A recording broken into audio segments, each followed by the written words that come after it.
রাঙামাটি বাংলাদেশের এক অজানা সৌন্দর্যের শহর, যেখানে পাহাড়, লেক আর শান্তির মিশ্রণে এক অন্যরকম জগৎ গড়ে উঠেছে। আর এই স্বর্ণ মন্দির অন্যতম নিদর্শন। আসসালামু আলাইকুম। কাপ্তাই লেকের সেই নীল জল, পাহাড়ের বুকে সবুজ কোলাহল, বিশাল জলরাশি পেরিয়ে আমরা পৌঁছে গেলাম আদিবাসী পাড়া ও স্বর্ণ মন্দিরের কাছাকাছি।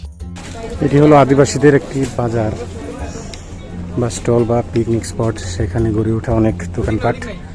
দীর্ঘক্ষণ নৌকা ভ্রমণের পর এসে পড়লাম পাহাড়ি একটি গ্রাম, যেখানে মোটামুটিভাবে একটা বাজারের মতো গড়ে উঠেছে।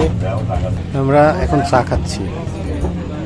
চা খাওয়ার পর মন্দিরে চলে যাবো, মন্দিরটা দেখবো এবং এখানকার পরিবেশটা কেমন সব কিছু দেখবো। দাদা, 3টা চা কত? 30 টাকা। চা খেলাম, এখন আবার যাত্রা পাহাড়ে মন্দির দেখতে। চলেন। গড়ে ওঠা পাহাড়িদের দোকানগুলি আসলে অসাধারণ। ফলমূল সহ বিভিন্ন সামগ্রী ওনারা এখানে বিক্রি করে থাকেন। আমরা যারা দর্শনার্থী আসি তাদেরকে সেবা দিয়ে থাকি। বন্ধুরা, আমরা আসছি group tour, Mawna tour and travels. একটি গ্রুপ ট্যুরে আমরা প্রায় 40 জনের উপরে রাঙামাটি ট্যুরে আসছি। ঘুরতে ঘুরতে আমার কিছু কিনতে ইচ্ছা হলো। মুসলিমরা যে হাজি গামছা পরে, দেখছেন ওগুলো আছে নাকি? না, হাজি গামছা নাই। না, হাজি গামছা এখানে পাবেন না দাদা, এখানে পাবেন না হাজি গামছা, এগুলো পাবেন না। এখানে আপনি শীতের জিনিস পাবেন আর হচ্ছে গামছা এগুলো পাবেন। সুন্দর। এটা কত টাকা দিদি?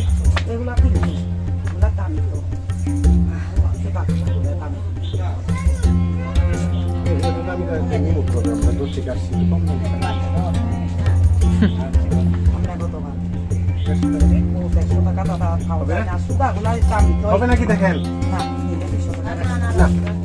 দাদা, দেখেন দেখছি ভালো জিনিস, ভালো দেখে তো নিতে চাচ্ছি।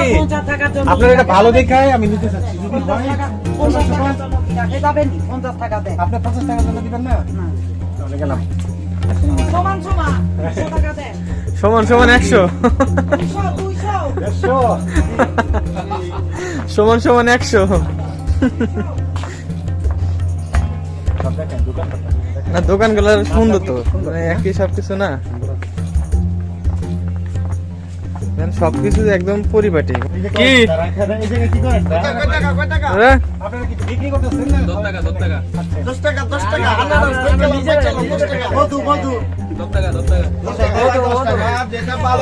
আমরা দেখতে দেখতে চলে আসলাম আরেকটি ঘাটে, যেখানকার দৃশ্য কোনো অংশে কম নয়।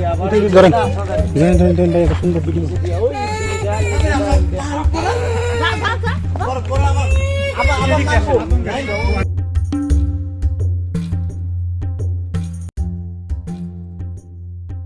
আমরা এখন চলে যাচ্ছি মন্দির, যেখানে পাহাড় বেয়ে উপরে উঠতেছি।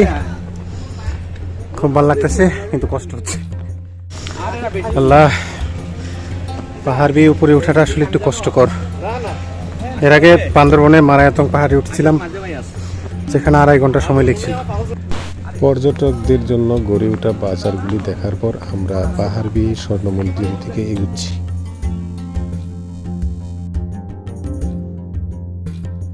খুবই কষ্ট হচ্ছে।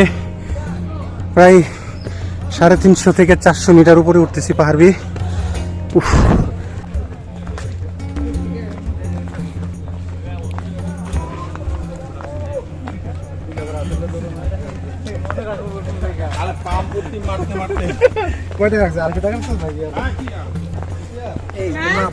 বন্ধুরা, কাপ্তাই লেকের পাশে গড়ে ওঠা আদিবাসীদের বাজার।